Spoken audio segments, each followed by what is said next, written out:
Good to go, man. All right. Welcome back, everybody, to episode 10 of the Vegan Alliance podcast. Tonight, I've got a vegan activist and a friend of mine, Joey Carbstrong, on the show. So, welcome, Joey. Cheers, mate. Thanks for having me. Thanks for being on my 10th episode. I didn't think I would get this far, but yeah. Thanks so much for joining me tonight. Just the little bit of admin that I run through at the start of each show. Just remember to visit theveganalliance.bigcartel.com. Check out all the merchandise and stuff that we have there. All the money raised goes towards various animal rights causes and charities.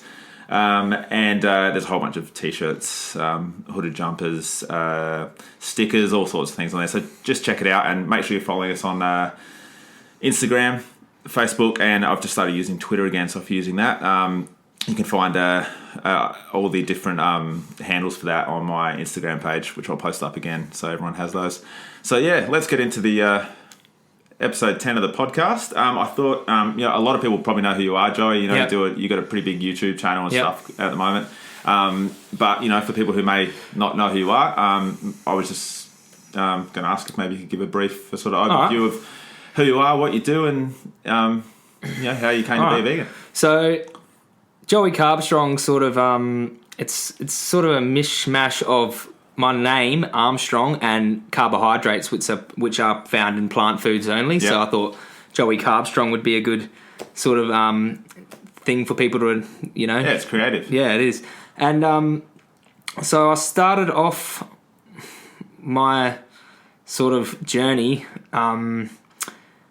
with drugs, lots of drugs. And was this when you were really young? When I was really young, about 14, so that's when I really started to experience life. I think I wanted to experience life, and I sort of went down that avenue because I was an extreme person, and I took everything to the extreme, and I really wanted to experience different states of mind, and I was really into it. And I did take it to the extreme, and I stayed on that path for a long time, and I didn't really know where I wanted to head with my life, and I felt very lost in this, because this world can do it to you. You can get lost easily, and you don't know what your purpose is, because it's a pretty bad place, Earth, at the moment, and so it is tough. It gets confusing for people, especially young people. They sort of, they're not sure which path to take in life. You can get lost, mixed up with the wrong people, and you don't know because sort of the narrative they give us is, go to work. Go to school. Go to school, go to university, get a job, make money, get married, and die, basically. That's essentially and be a slave to the government. Yep. Yeah, that's what they want you to live by. And of course, you're going to turn to drugs if that's the all you got to live for sort of thing. And people become depressed, and people are looking for a way out or a way to feel better. So youth turn to drugs, and me having already an addictive personality, it sort of, I found solitude in that, and that's where my really started to experience life in that way. But you know what? Even as a younger kid, 5, 6, 7, 8, 9, 10, I was always thought outside the square, and I always was a question asker. I always asked questions. Yeah, you didn't just follow blindly. I was a philosopher in my younger days, so I knew that about myself. I knew that it was something not right, and I'd always ask questions. So I guess what ended up happening is I progressed in that life, in that sort of the negative scene that I was in, but I was still sort of, there was a lot of aspects of myself now in that person that I was. So I was still sort of a philosopher, and even though I was on drugs and that, I still I had a good heart, and I had honor, and I so I meant well, but I was going down the wrong road, and what ended up happening is I sort of evolved from just doing petty things and fights and things like that, and it's sort of, I fell into more heavier gang sort of life, and the drugs got harder, and I started to get yourself into more trouble, and it got to a point where it was really bad, and I was really bad, and I was mentally not right. I was very aggressive, very violent, but hearing some points I was hearing voices in my head and just a negative. I was feeding that negative wolf in me. There's a good saying, I can't remember, it's an Indian proverb or something. It's like everyone has two wolves, and there's a negative wolf and a positive wolf, and sort of the little kid goes to the Indian guy, which one wins? And the Indian guy goes, the one that you feed. So yeah, exactly. So I was feeding the negative wolf a lot, and I know that. I know I was cultivating this part of myself, that negative side of myself, to be this fierce, part of my personality. But when it really wasn't me, the true essence of me wasn't that. It was just this ego I was building up to sort of get me through the environment that I was in. And I guess I watched the sort of short documentary that was done on you by one of your Abdullah, friends. Yeah. Yep. And that sort of explained a little bit about your previous life, and it mentioned how you went to jail. Yeah. At what age did you? Age did you go to prison for the first time, or did you just once you've been to prison, right? Yeah, well, I'd been in and out of lockup. I'd always been going through court for various things, assaults and getting myself in trouble, but I'd never actually done prison time. So what ended up happening is I was on this big bender, and I was obviously mentally unstable. It was right around the time where lots of things were happening, and I had broken up with my girlfriend. I was not right in the head, and I was carrying a gun on me all the time because I just thought I needed to defend myself. And it was right around the time my grandpa died too. So it was like, what ended up happening is I'd been pulled over by the police, and I was on the run from the police at this time. I was afraid of the police. I was afraid of people. I was just mentally unstable. Paranoid. So anyway, I was running around the streets with a gun down my pants. I was at this hotel room, and the police got called, and they come to the hotel room, and they found me with a gun down my pants, and I got busted there and then, and I couldn't see while I was on the run. I didn't even go to my grandpa's funeral because the police were raiding my house. It was just a really hard time for me. And yeah, for sure. So I got locked up for a week, and then I got released after that week. So I got released on home detention, and I spent 18 months on home detention. And was that 100% in the house? Like you couldn't leave the house? Yeah, and I got really fat, really overweight, and I was still using drugs. I was still drinking. I hadn't learned my lesson yet. Okay. I was awaiting my prison sentencing, and this was actually when I first got my first introduction into veganism. That's what I was going to ask. Yeah, it was the first time you ever thought about it. I was always thinking outside the square with my little open mind that I had. As closed off as it was, I still was open to new things, and I was really fat and depressed and angry, and I needed to lose weight. Okay, so I wanted to lose weight. So I was looking for the best, and I was determined. I was 100% determined. I was 115 kilos, and I'm 170 centimeters tall, so I was obese. Wow, you've lost a lot of weight then. Obese. And I was looking on the internet, and I come across this guy, and he was like doing these juices, and he was talking all this spiritual stuff, and he was like, really, I got a good energy from him anyway. But he was talking about losing a pound a day and juice fasting and the life of the plants, and you gotta have the raw living foods. And his name's Dan the Man, and he was pretty cool. Like, well, I thought it was cool, and I was like, what he's saying made sense. Like, no matter how sort of airy fairy sort of spiritual stuff he was saying, what he said made sense. Like, and one thing really stuck with me. He said, if you eat death, if you put death in your body, it manifests as disease. Of course, yeah. Like eating that vibration of, that violence, and you put that, and I understood it, and I understood karma. And when he said that, it was like I already knew that. It was like something inside me already knew that, and I was like, yeah, I know that. That's true. And then, so what ended up happening from that point onwards, I kept doing the juice fast. I lost about 25 kilos. At this point, you didn't really have intentions of going vegan. It was just sort of losing weight. I was just losing weight, and I wasn't a vegan. Did you still have it, at that point? I understood the hypocrisy in saying that you love animals, but eating them. And so you always understood that. And I was, because if you look at, I was going through my old Facebook statuses, and you see them, I'm like, all you people out there trying to save the dolphins, and, but you got a steak on your plate. I said, you're just hypocrites, mate. Yeah. You're not unless you're a vegan or vegetarian. I didn't understand. You knew. I knew, Yeah. and I said at least I can admit that I'm a hypocrite because I just ate a big steak and I feel bad. Yeah. So I was starting off, but because I was still using drugs and alcohol, I wasn't able to, I wasn't sober enough to take action. Yeah. So anyway, I got locked up. I did my jail time, and it was the first time I'd been sober since I was about 14. So for like 12 years of my life, it was the longest I'd been sober. I mean, I'd had... What age was this when you first... I was around... I think I did my first... When I was locked up at 26. At 26 that was for 4 years ago. And it was for a year or so, was it? Or? No, it was for 6 months. 6 months. So 6 months, and you can't use anything when you're going from using drugs constantly. Before. Yeah, so that was like... That would have been a pretty big shock to your body. It was more my mind. Like, all I did in there was trained. I trained every day, twice a day, twice a day, every day. And I just looked at life from a different angle, man. Yeah. Like, I had this sober perspective that I'd never had. Had a lot of time to think as well. It wasn't even like proper thought. It was like seeing my every mistake I'd made from this new perspective, and it was like an amazing awareness that I had. And I just thought, I don't want to fucking do this, man. Like, this is where you end up, man. This is where you could end up for a lot longer. Yeah, and I just seen through it all, man. And I was like, this is not for me, man. I've got potential and I'm wasting my life. Yeah, you're already a smart guy. Yeah. You just get mixed up with the wrong crowd. Yeah.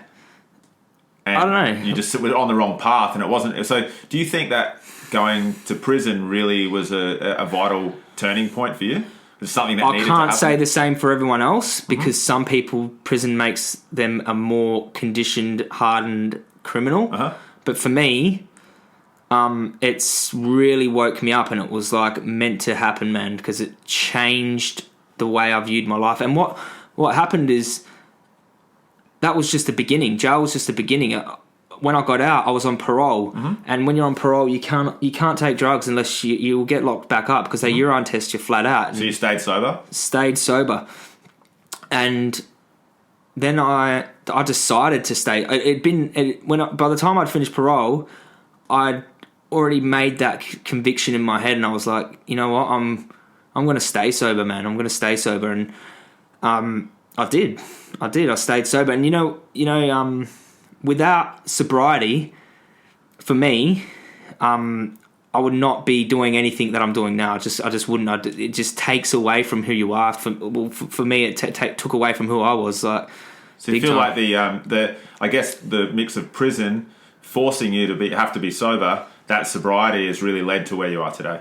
100%. The first year of me being out of jail and sober, I got more achieved, I feel like, than I had in my entire life. I mean, I'm not saying I didn't learn lessons, pivotal lessons that gave me experience and wisdom, but I probably didn't need to go down that track to learn them lessons. I'm like the epitome of having to learn the hard way. Like, yeah, exactly. I mean, I look at you now; you're such a positive, influential, inspirational person, and you're so dedicated to your cause. And like, maybe if these things didn't happen to you, life could have turned out different. Although you still had those kind of qualities about you that sort of maybe look like you would lean towards this kind of lifestyle at some point. You just needed something to tip you over the edge, really. You know that I've always understood oppression, and I've seen people like Gandhi and Martin Luther King. I did projects on Gandhi and Martin Luther King Jr. and I admired those who stood up against oppression, and it was something inside of me that said, I want to be that. Like that. That's me. I understand. I hated bullies, and even though like at times in my life I was a bit of a bully, but it wasn't. I didn't agree with that. I understood it. I understood. Sort of knew it was wrong. I knew it was wrong, and this like it was just in me, man. Like to stand up for the innocent, and I just feel like that's why I fell into animal rights, because it's an important cause. Well, that was actually going to be my next question. Is you said that obviously you'd been thinking about this kind of thing, and that was when you were on home detention the first time. So it was when you got out of prison was the first time you actually veganism for you, when you first found out about it, was more about health, trying to lose weight. But when you got out of prison, was that when you started, is that when you first went vegan?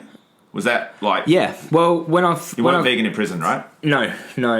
I was trying to do the health thing in prison, so I was when I got moved to a medium security place where you could buy your own fruits and veggies. I was buying heap bags of fruit, bags of vegetables, but I was eating chicken breast and drinking skim milk powder. Trying to eat lean because things, I was like, okay, I want to be like Dan the Man Living Foods, but I want to get protein because I was doing weights twice a day and that. So I thought I needed that. Yeah. And when I was thinking, when I get out, I'm going to be doing the juices and I'm going to be eating chicken breast for the protein. Yeah. And when I got out, I was talking to my mum about, you got to quit smoking, you know. I'm like, what are you doing? Like, and she said something to me, and whatever the words, I wish I knew the exact words she used because I could use them all the time. Like, but it was like, but something life changing. It was like, there's a lot of things a lot of vices people have that they never change or whatever. It's whatever she said. Something along that lines. And it clicked in me, and I said, I've always said I'm going to go vegan. I'm going to do it. She said whatever she said to me, and it just the next day 100% vegan, and I even took down the date. Right? Wow. The date was the 1st of November 2013. Wow.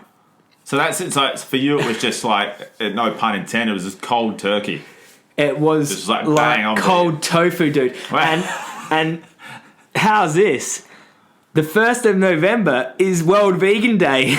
So that was a complete coincidence? You didn't know. I didn't know till the year after. It was meant to be. 100% meant to be. It's crazy, eh? So at that point when you turned, was it also because you started to like, did you sort of develop your sort of like the more connection to animals after you went vegan, or was that sort of part of the driving force of going vegan also, not just... Well, I would say the ethics galvanised in me over time. I understood it. And if I'll reactivate my old Facebook, you can see statuses where I'm on Christmas and I'm still on home detention after I got out of prison. Because when I got out of prison, I was on home detention again for 2 months, parole. So you can see my statuses. It's like, have a Merry Christmas. Just think that turkey that you're eating suffered in a dark cage so you could eat its tortured corpse. Yeah, so you knew. You did know. And that was... It's like you've known from a young That was age. me being vegan after a few months. Yeah. You know, so... Once someone pointed it out to me, I understood it, and like once you see that, I can't understand people who turn a blind eye to it. Who just pretend I've never seen it. Yeah, how do you? It's not me, man. It's not me. And once you understand that meat is the body of a slave, you know that I just don't know how people can still consume it. I'm trying to understand it because I was ignorant to it when I was consuming it, but once I become aware, I was like, oh, no. And you'd think that any kind of like compassionate human being who isn't vegan but yet like looks after their family, friends, their dogs, their cats or whatever, you'd think once they see something like that would flick the switch in a lot of people. But so many people bury their head in the sand. Why do you think that is? Why do you think they bury their head in the sand? Because people don't want to face things that will compel them to change. I mean, they're afraid of change, and if a lot of people don't have the courage to change, and they would rather turn a blind eye to something like that than change their lifestyle. They think that they're going to lose some part of themselves when really you're going to gain, you know. Like they're scared of backlash from friends and family. It can be that. Yeah. It can be that. There's a lot of reasons. As I've been vegan activist longer, I'm trying to understand the psychology of it. It's not everyone has my story. Not everyone is like me. Everyone is slightly different. And it is a lot to do with laziness, habit, appeal to popularity, because everyone's me. There's not many, you know, if you let's face it, you're vegan, you're not the most popular guy on the block. No, if you're a vegan activist. Yeah, when you're a vegan activist, you're not even popular. You're not even popular amongst other vegans. Even other vegans are like, oh God, here he is. Not this guy. People don't want to face the fact that they are funding an animal holocaust. But isn't it funny though that when you tell them, you're saying, do you know by consuming these products you're funding the murder and enslavement of these animals? They're like, oh, but it's my personal choice. I don't want to know about it. But they get so upset about it. But when you're talking about animals and things that affect them and their life, they get very upset about it. Yeah, if we were to talk about like, oh, we want to protect these children from child abuse, they'd be like, yes, good on you. We want to stand with you too, and 100% like behind you. Yet when it comes to animals and inconveniencing their lifestyle, like their eating choices, those kind of things, they're very reluctant and they will tell you upset about if you point out that they're eating a dead body, they would say, stop preaching to me. Exactly. If you were pointing out a pedophile molesting a child, they'll be like, go get him. That's that's injustice. That should not be happening. We should be defending the innocent.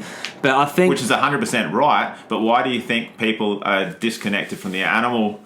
I think we have been programmed to be inherently speciesist, and we just I'm going to say this, even other vegans look at animals like they're below us to the point. I mean, animals are different, but I think they still deserve the equal right to live a life without slavery and suffering, and, you know, to have bodily integrity. But I think a lot of people still have that superior sort of speciesist view on animals, like, yes, they are worth nothing, they don't matter, unless it's my dog.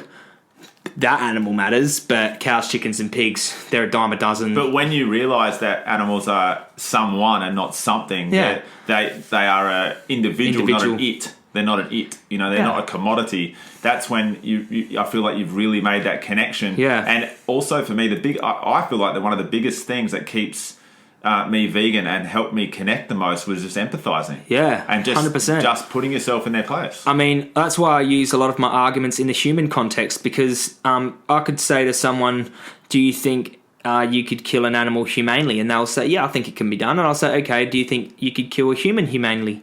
And they'll say, no. And, well, that's a double standard. Well, do you think I could kill you humanely? No. Well, that's a double standard. So why should it apply to an animal and not to you? Why should it apply to a cow and not to a dog? Exactly. It's hypocrisy, and it's so easy to point out that if you could just find someone who's logical and you could lead them to the logical conclusion, they will find out how illogical carnism is. It's just...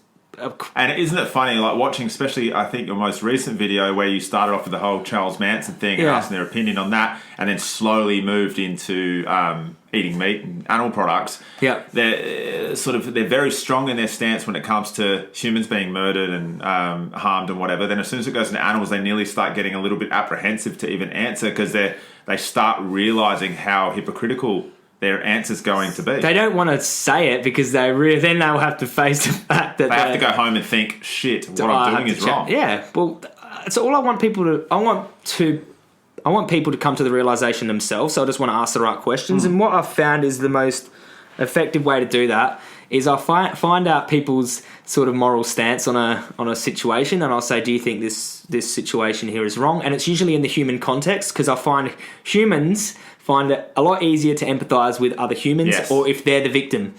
And then it ain't no fun when the rabbit's got a gun, sort of thing. Yeah. Like, it's when you're the victim, it looks differently from that perspective, and that's like something I always took from Gary Yourofsky.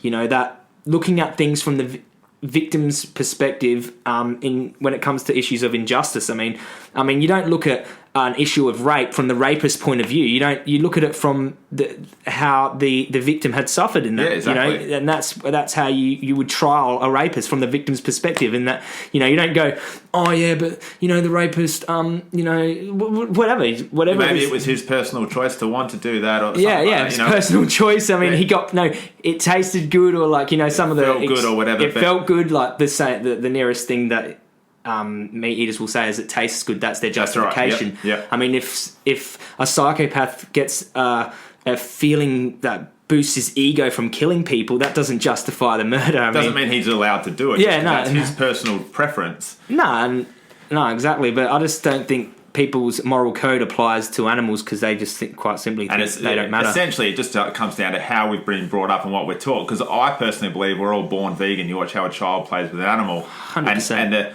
the classic example that Gary Yourofsky gives is to put the animal put the baby in a crib with a bunny rabbit and an apple. Which one's it's going to eat? Yeah, you know, it's going to eat the apple, of course. It's instinct. Yeah, as you get taught that it's okay to hurt these ones, then you just believe it.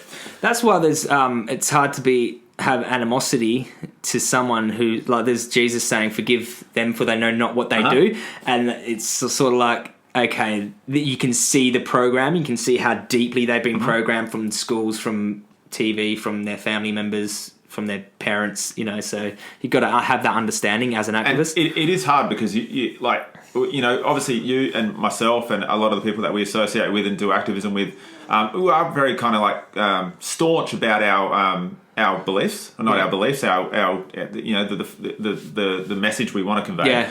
But I feel like we still come with that understanding that we were once like that, and we know people like that. We don't hate you because you eat meat. We don't hate you because you consume animal products. But now that you've been given the facts, it's time to make a change. And like, until, you know, someone who's lived off in, you know, out in the bush and never looked at the internet, which is probably nearly impossible these days, but they've never really seen animal cruelty videos or don't really understand what's been happening behind the scenes, you can understand why they're kind of like, well, why is it so weird to eat meat? But anyone that lives in kind of like, you know, society, in this day and age, really, that surely they know what happens. It's everywhere now, and it's not really any excuse to not accept it and change your habits.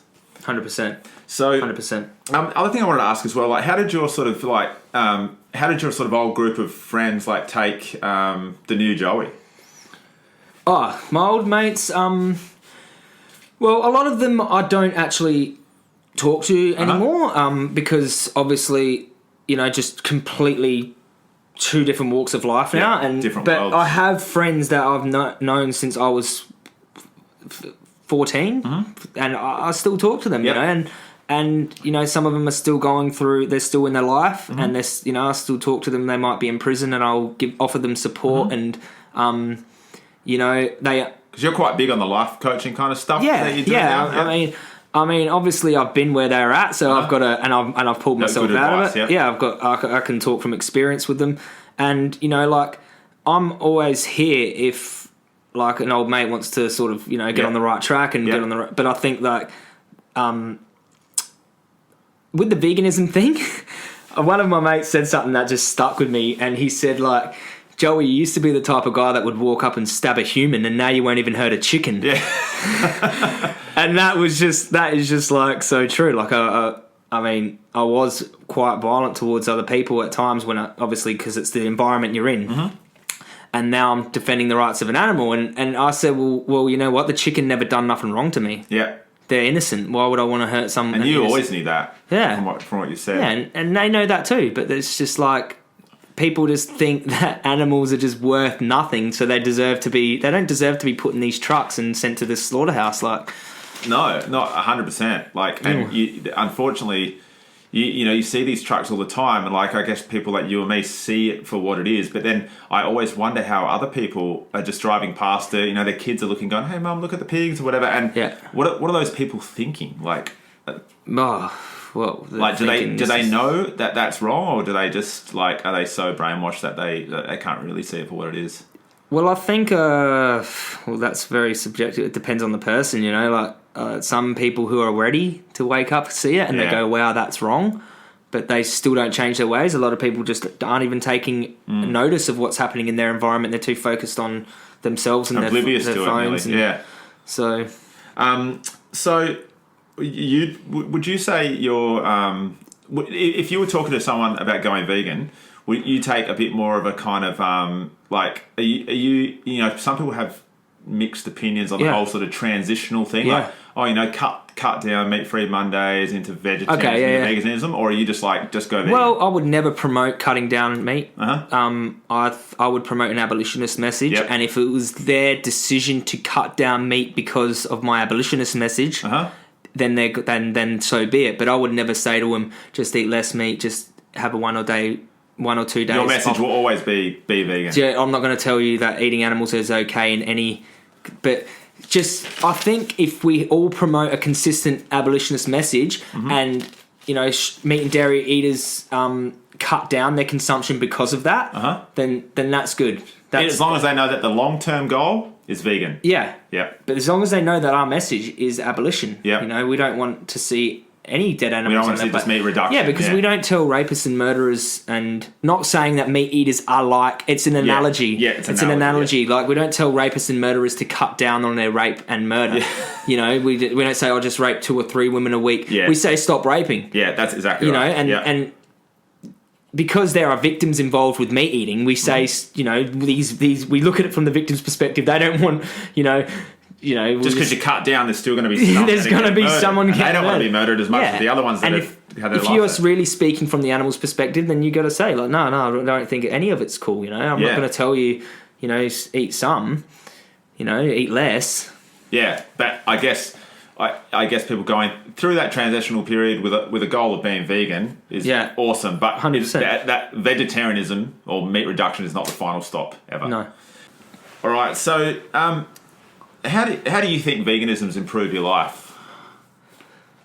Well, it's probably the most important thing in my life right now, because I think it's improved my life in heaps of different ways. If it wasn't for me being sober, though, I don't think I would have fell into veganism like I did. But even from I understand, I get that veganism is it's good for your health, it's good for the animals, good for the earth. But do you think even mentally it gives you 100%. That kind of I think when you stop putting suffering and violence and oppression into your body, and you just don't have a rotting corpse decomposing in your bowels, I mean, you have less brain fog, you feel more in touch, you're more conscious. I think that they want us, the powers that be want us eating dead cows' bums and, pigs' legs and all this stuff. It's making us docile and easier to control, and it's given us all these terminal diseases. And so, of course, veganism is good for you, and it was good for me, man, and it led me to what I'm doing now, which is like... But has it made you do you feel like you're a happier person because of it? Yeah, for sure. You feel I feel more liberated that you're doing something for someone else? I mean, I feel more free, and I feel like I've woken up a lot, and the longer you're vegan, the more aware you become, and healthier. I can maintain my weight a lot easier. My fitness was just through the roof. Like, I was really into fitness, man, and I was just like, cycling my bike heaps far, boxing, all this stuff that I could never do before. I was running half marathons. And are you still a big bike rider? I know you were into that for a long time. Yeah, at the moment, not really. I haven't really been doing much training. I've been focusing more on my activism, and I've been working. But yeah, bike riding's awesome, especially for those who are, starting to quit drugs and stuff like that. It keeps you... Good outlet. Yep. Gives you the endorphin rush, and it's amazing. You get to see awesome scenery. It's great. Cycling's great. So do you think as well, as much as veganism sort of makes you feel sort of happy about what you're doing, and the fact that you're not contributing to the suffering of other animals, do you think it can be difficult sometimes too? Do you feel like being an activist, I find, and I've talked about this a little bit on the podcast, is sometimes being an activist, especially when you're face to face with animal trucks, you're out protesting, doing that kind of stuff, you're seeing a lot of stuff face to face, and you're more aware of what's happening. It can sometimes also be a little bit tough on you mentally at times. Sometimes you need to just take a break from it, or do you find that it's a constant thing for you?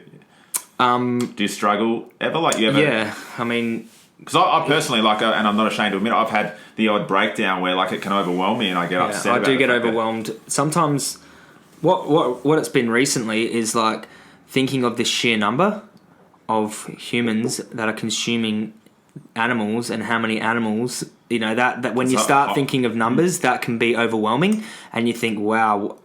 What are we gonna do? You think, what am I gonna do? It's just how do we achieve? And there's every second there's more babies being born into the world with meat-eating parents who are going to indoctrinate them into the same sort of lifestyle. We just need to walk through the supermarket and you see all these people browsing the meat aisle, and you just think to yourself, why won't they stop? Yeah. But the thing is, it is a very long road, and it's something do you think in our lifetime we're ever going to see the end of the meat and dairy industry? It's a massive thing. I want to believe so. And I think that the only thing that will stop us from doing it is we'll be forced to. Some sort of environmental catastrophe, but whether or not that'll be in our lifetime, I don't know. I just think that humans are that. I don't want to say this about humans, but a lot of humans are very selfish, and until their life's on the line, they won't stop. So, exactly. I mean, there's people out there like that. I mean, not everyone is like us, a bit empathic and wants to help the environment and cares about the lives of others. A lot of people are just so stuck in this selfish mindset, and I think that's by design. Yeah. I think they have designed a society that gets you thinking of scarcity and that all out for yourself, me, and they don't want us to be in touch with our spiritual side or anything like that. They want us to be programmed and be good working drones and eat our corpses and not have any self-awareness and just be all out for yourself. And so I think there's a reason why the majority of people are like that. Yeah, no, I 100% agree. Do you think like, when you're sort of approaching veganism with someone, do you find like, and this is something that comes up a lot for me, especially with like my social media sites, a passive or aggressive approach? Because I get a lot of people, like I'd probably say I lean a bit more on the sort of aggressive, a bit more pushy side of activism, but a lot of people say to me, why can't you just lead by example? Why can't you just post pictures of your food and tell people how great it is and that? But to me, that's not going to get the job done. And I wholeheartedly believe that won't get the job done. I feel like we need to take a bit more of a staunch approach to this kind of thing. What do you think? Well, I think there's levels. I think levels of aggression. I mean, I'm obviously going to say, I'm not going to tell someone not to be aggressive if it's that or do nothing. Yeah. You know, like, I'm not going to tell an activist not to do it in their own way.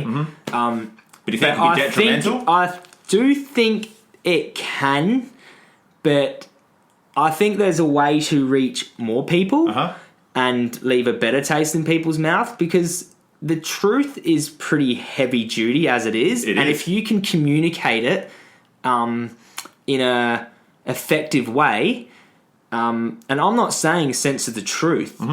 That doesn't need censoring. You tell people what's happening to animals. You explain the hypocrisy. You explain the injustice.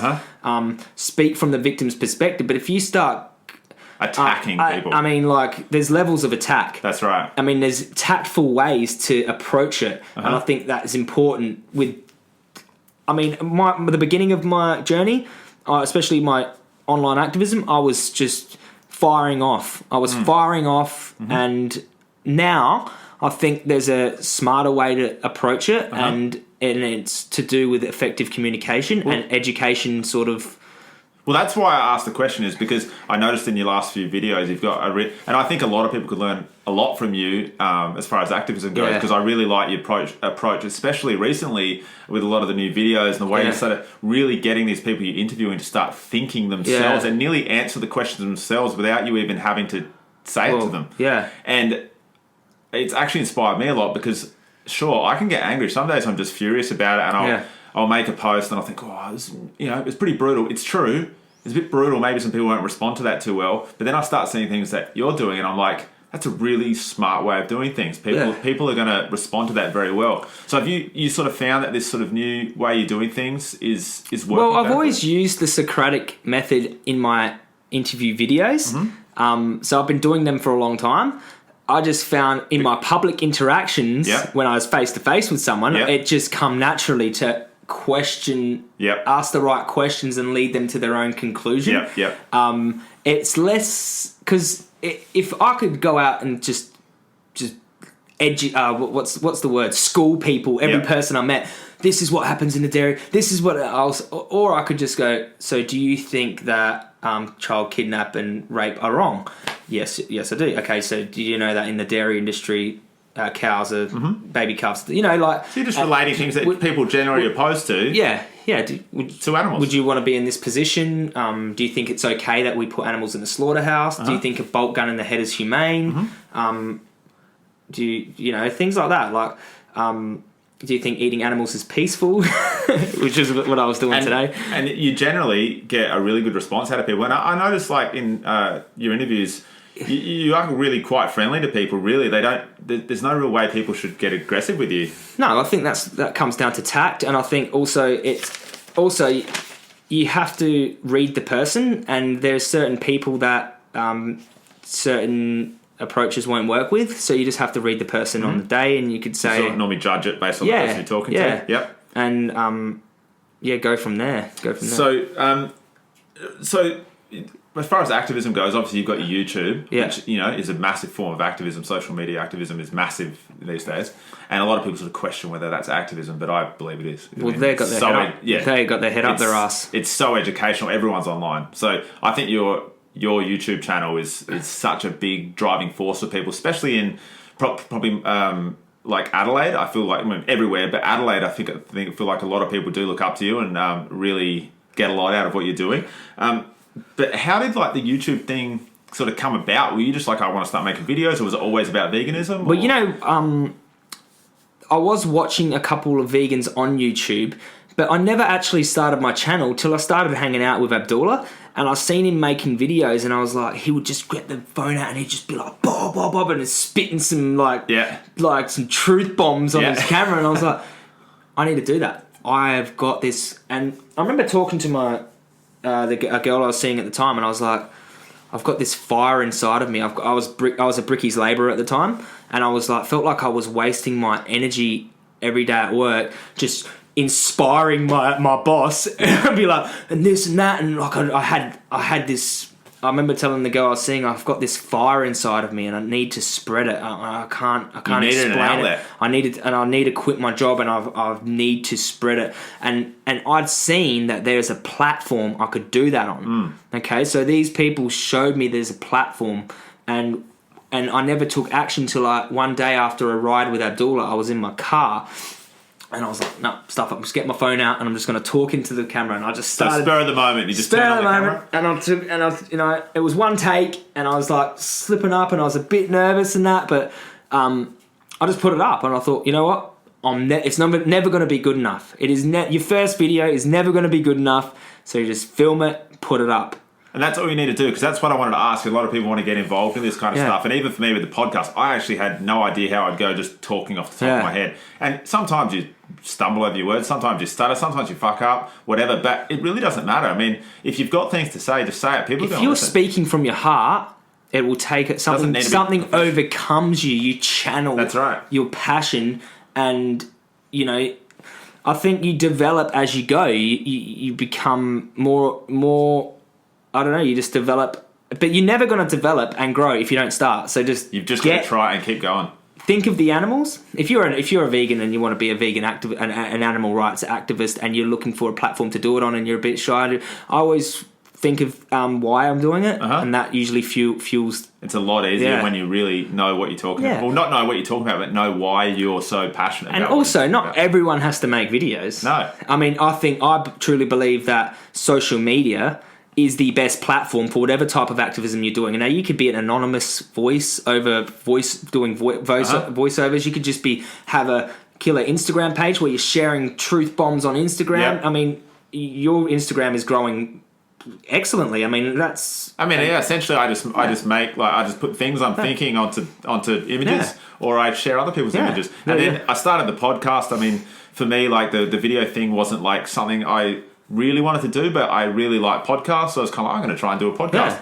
And I'm up to episode 10 now, and like, I'm no professional, but I get a lot out of it. And if anything, it actually helps me get stuff off my mind. If it can help someone else. That. It's therapy. It is.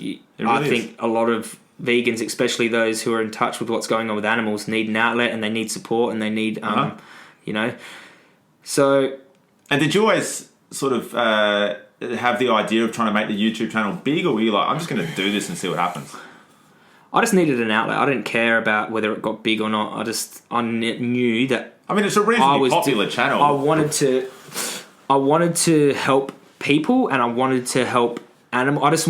I knew that when I needed to help someone. I had this fire inside of me. It needed to be spread, and I've helped people because of it. I've helped people get sober. I've helped people go vegan. I'm helping animals, and more so, just like not just the YouTube, but from your YouTube, you kind of move a bit into like Skype coaching, a bit of like counselling for people and stuff like that. People. Is that like, what other sort of stuff you do besides YouTube, as far as like those kind of things? Like, I mean, or other forms of activism, like. Other forms of activism, I'm involved.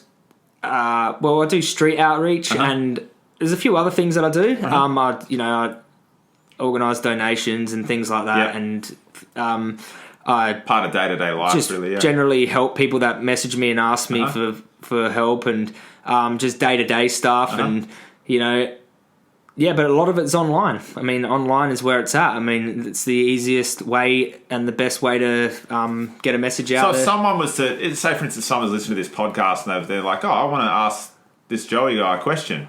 Do you always try and respond to everyone? I respond to everyone. Yeah. I respond to everyone. Which is amazing because someone like... but if it's something like really long and technical, I prefer to talk to you on the phone because I'm not going to use an hour of my time to write back and forth messages. I'd rather spend 20 minutes on the phone back and forth with you if you've got any questions, if you need help with something, and get it out of the way like that. Or if not, I'll make a video about it and so I can help more people than just if it's something that comes up a lot. It's amazing what you can do with the internet now. Oh, it's fantastic, isn't it? Something slightly different that I wanted to ask is like you sort of, I don't know if you do it so much now, but you're sort of a bit renowned for sort of like these food or healthy eating challenges. Yeah. You're like, I'm going to eat potatoes for a month, or I'm going to juice for a month, or, all these kind of sorts of things. Is that just something you do just for your own kind of like, because you want to do it? Or is it something you do because you think it's healthy? Or So I did a potato challenge for a month, and that was after spending time with Andrew Spudfit Taylor. And he was the guy that he ate potatoes. He lost 50 kilos eating potatoes for a year, but it was not just much. Potatoes. Just potatoes. Just potatoes. Sweet potatoes and potatoes. Sauce, no sauce. He was doing a little bit of sauce, a little bit of salt here and there. Not much.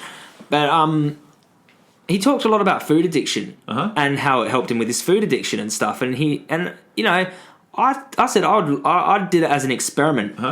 So I did it for a month and tracked it on my channel and let everyone know how it was going and stuff. And I thought it was really sort of liberating to let go of certain foods, because I myself have an addictive personality, and the way that food is produced these days is they process it like drugs.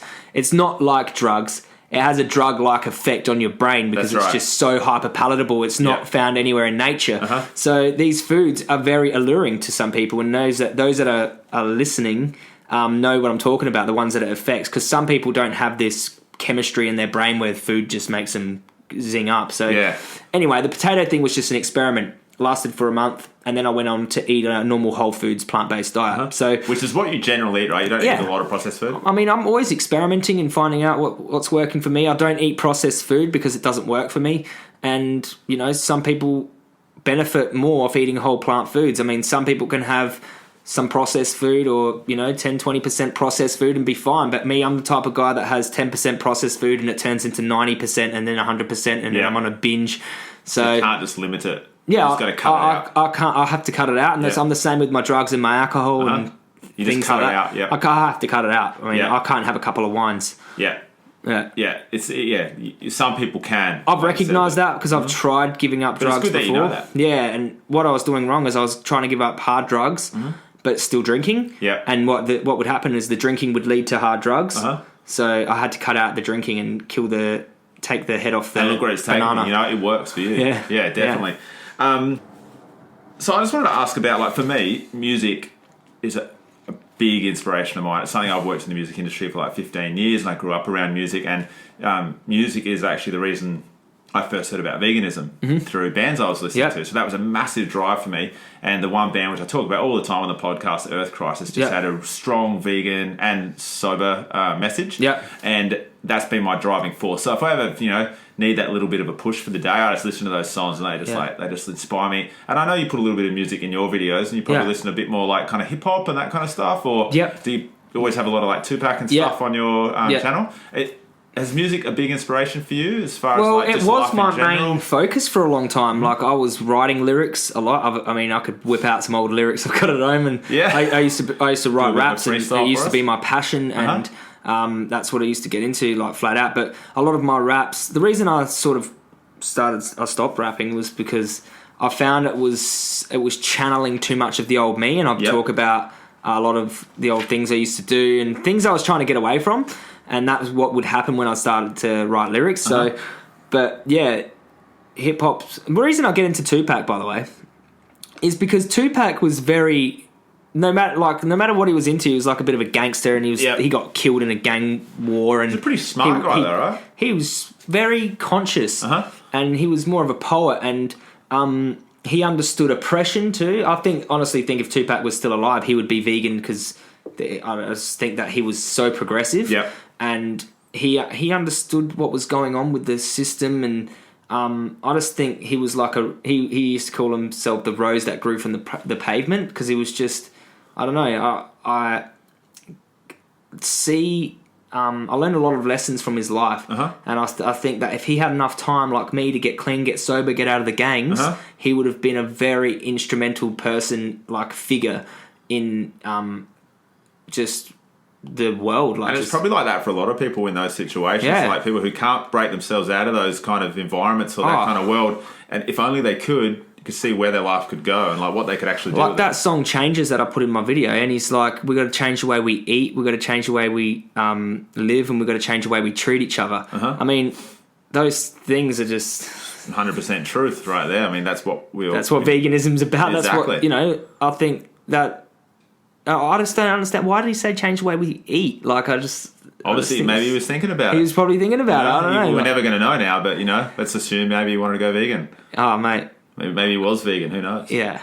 Do you think like I guess we've already talked about this, but do you think that what we're doing and the activism and talking to people and like one by one we're slowly sort of getting people to wake up? Do you think it's really having a big effect? Like, do you think right now people are like waking up a lot more than they ever have been? Because I personally believe they are. I think it's in a real boom. But it depends on how you look at it, and if you look at it from the perspective that we have online, and we see the movement growing, and we see thousands of activist events and vegans, and what's happening, right, is it's sort of called the stand-by effect. I don't know if you know about the standby effect. It's like there's an accident that happens, right? And there's a group of people standing around. No one does anything till one person runs up and fucking pulls the person out the car, and then everyone starts helping. You know what I mean? And that's what's happening with social media activism. I mean, one of us gets out there online and on camera and starts doing something, and all of a sudden everyone's like, let's go, because they want to, but they're just waiting for them. They sort of need that someone to give them that confidence. And then when more of us start doing it, everyone else is like doing it. And then what's happening is like we've got all these vegans that are active, and the message is getting out there. Everyone's sharing stuff, and what happens is we have this sense of community, and we're becoming stronger. So sometimes from my perspective, I'm just like, this movement is growing rapidly, which it is. It is growing rapidly. 100%. But then if you start looking at it from the other perspective, like how much work there still is to do, that was when it becomes can be overwhelming. But sometimes I think in order to stay inspired is to kind of look at the positives of what's happening and not think too much about how overwhelming it is, because that will drag you down, because it's a big fucking job that we've got ahead of us. Yeah, oh mate, like you'll become depressed. You'll think that nothing you're doing is working.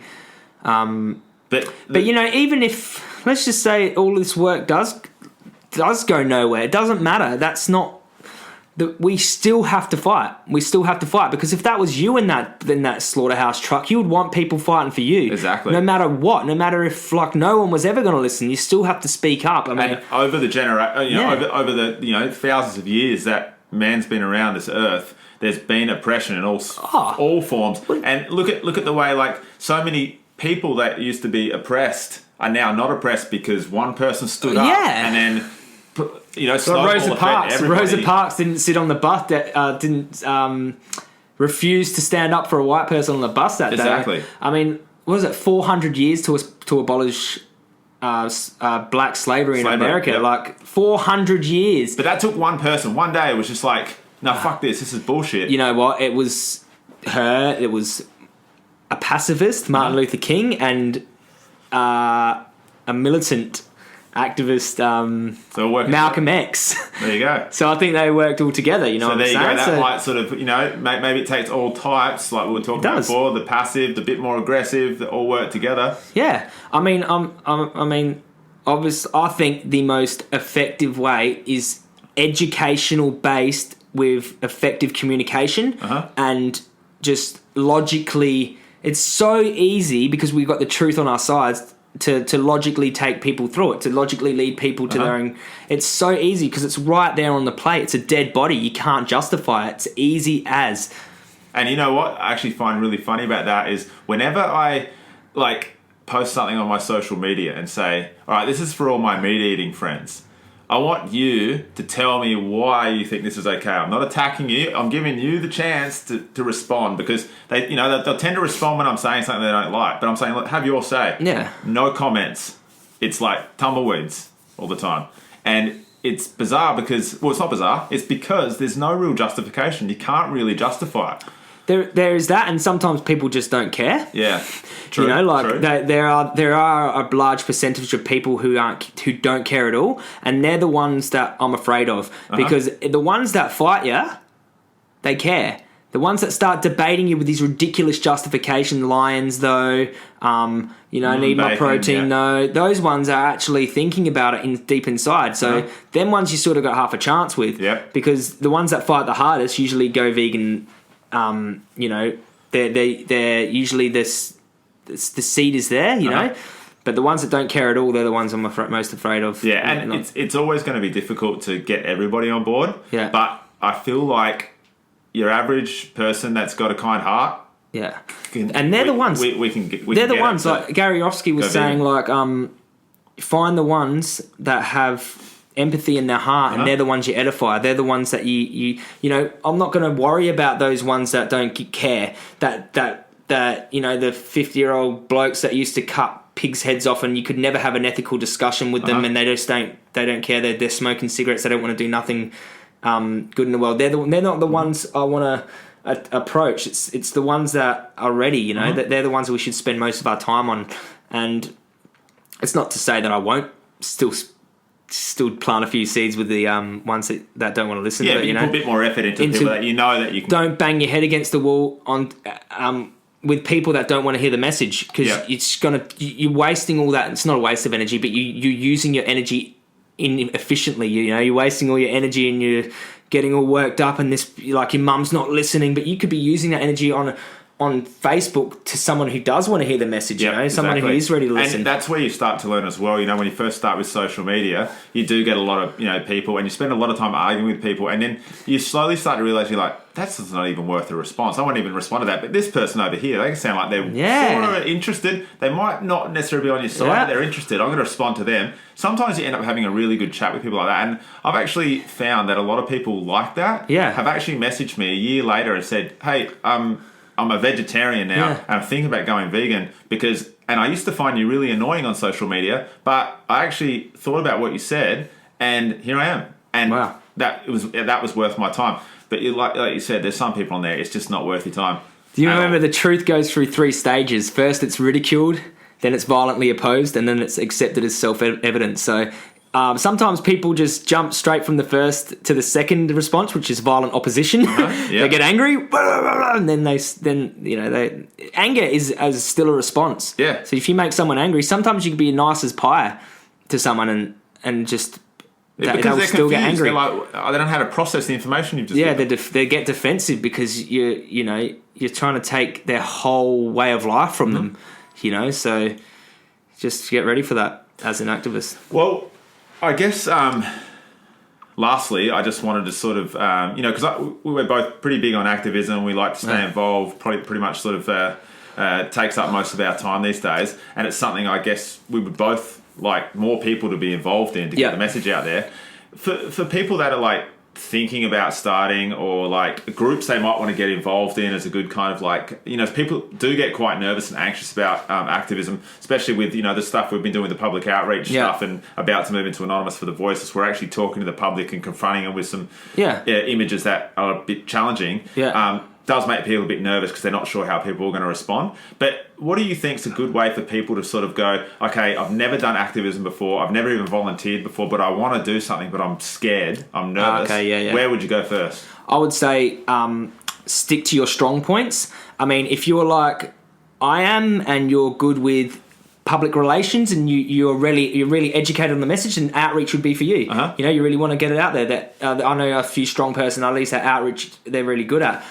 If you just want to get involved, holding a sign while we're doing outreach is just making up the numbers, which is really important too. You don't need to say anything. Don't need to say anything. You just stand there with a sign, and you know you don't have to get involved like that. And then slowly you build up confidence. I mean, just speak to your strong points. If you want to remain anonymous and share videos and help out other activists, or you know, go out and do what you can and speak to your strong points. If you know, you might not want to be Joey Carbstrong out there interviewing the public, getting involved in that sort of stuff. It's not for everybody. It's not for everyone. Like, and I don't expect everyone to do what we do, but find what it is that you can do and do it. Because did you always have that confidence when you first started to just go out? No, I used to shit myself. Yeah? When I first did my first interview with Martin from Think About This, we did one on karma. I set the questions out, and he's like, wow, they're really good questions.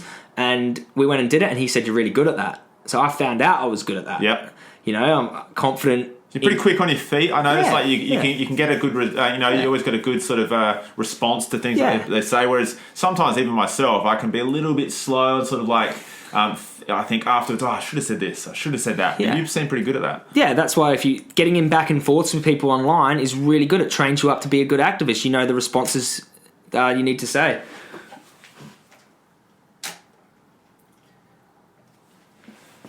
Yeah, so it's like training. Yeah, you do need to train. You start off slow. I honestly think like the first time I went to a Speak Adelaide event. If people don't know what Speak Adelaide is, it's a thing we've been doing for a little while. It's essentially kind of like how the anonymous for the voiceless model, where you show slaughterhouse footage and you talk to people about it on the street and pass out information. Honestly, the first time I went to that, I was actually quite nervous. And I mean, I've been a vegan since 1997, so nearly 20 years. I've only really been active properly in the last couple of years. I've been a lot more. I actually too got inspired by a lot of the people I saw online. Even yourself, a lot of your videos kind of made me kind of think, I could do more of that. I can do more of this. But I was actually really scared to confront people face to face, because I thought I've got to think quick on my feet. But I just kind of tried it, and I was like, okay, I didn't say that perfectly. But then the next conversation, that was a little bit better, and then slowly now I feel so much more confident. And I'm not perfect. No, and sometimes I do get a bit stuck, because sometimes you might just forget the fact. But just keep trying. Don't worry. Yeah. But because I think when you're doing something like Anonymous for the Voiceless, you have that screen in front of you with the slaughterhouse footage on that, and all you need to say is, "Do you think that's okay?" Yeah, let them do the talking, and that starts it off. And they'll say, "No, I don't." Okay, do you realise that by buying these products and eating them, you're funding this? And you can say it in a different way, your own spin on it. Be polite, kind, and because if they're already watching, they're already a little bit. They're interested. already hanging around because they're intrigued about what they're seeing. Yeah, a bit confused maybe. And I think lastly, I just wanted to sort of discuss the a couple of groups that you really support within Australia that people can kind of use as like a reference point, or like where they could go to sort of get a little bit of inspiration. Okay, so if you want to start off doing Anonymous for the Voiceless stuff, get in contact with Paul Bashir. I know that you're taking the reins for Anonymous for the Voiceless here in Adelaide. We're starting that in about a month's time. About a month. So if you want to get involved with that type of public outreach, just holding a sign up first or whatever, then get in touch with Paul Bashir. Or if in Adelaide, you can just email me. Yep, email Luke. But even if you want to start one up in your state or wherever you are in the world, and he'll set you up. He'll set you up. So that's awesome too. Otherwise, just find out what activist groups are near you and get involved in whatever way you can. I mean, every state's got an animal liberation. Animal Liberation New South Wales, Queensland, Victoria, Western Australia. There's a few cities that got like the pig says, where they go actually vigils, which can be a little bit confronting. But if that's something you think you could get involved in, where you go and sort of view the trucks going into the slaughterhouses and giving the taking photos of the animals and giving them a little bit of love before they go in there. There's also something Animal Liberation Australia-wide is great, but I think Animal Liberation Victoria do some fantastic work. They're really, really active. And Victoria is It really a Melbourne's lot going on there. awesome, it's crazy. man. It's crazy Coalition active. against duck shooting. Yeah. There's so many groups there that just are constantly out there, and UK is smashing it too. Mm-hmm. I mean, it's happening everywhere. James Aspey, who doesn't love a bit of James? I mean, there's just get involved in whatever way you can. I mean, it's if you want to find out who's near you, give me a message. I'll help you. I'll help you get into it. I mean, we're always here to support new activists and give you ideas. But really, there's nothing to it. Just find out what you're good at and channel that into activism. Awesome. Well, I think that's about it. Question-wise, unless you've got anything else to add, if you've got anything else you want to tell everybody. No, I think we've covered a lot of good points. I think, as Gary Rofsky would say, always speak from the animal's point of view when you're speaking up for them. Just put yourself in their position, and what would you want to say if it was your head on the chopping block? And I think the rest will come naturally. Exactly. Couldn't have summed it up better than myself. All right, Joey. Boom. Well, that's the end of episode 10. Thanks for joining me. No worries, mate. See you soon, fella.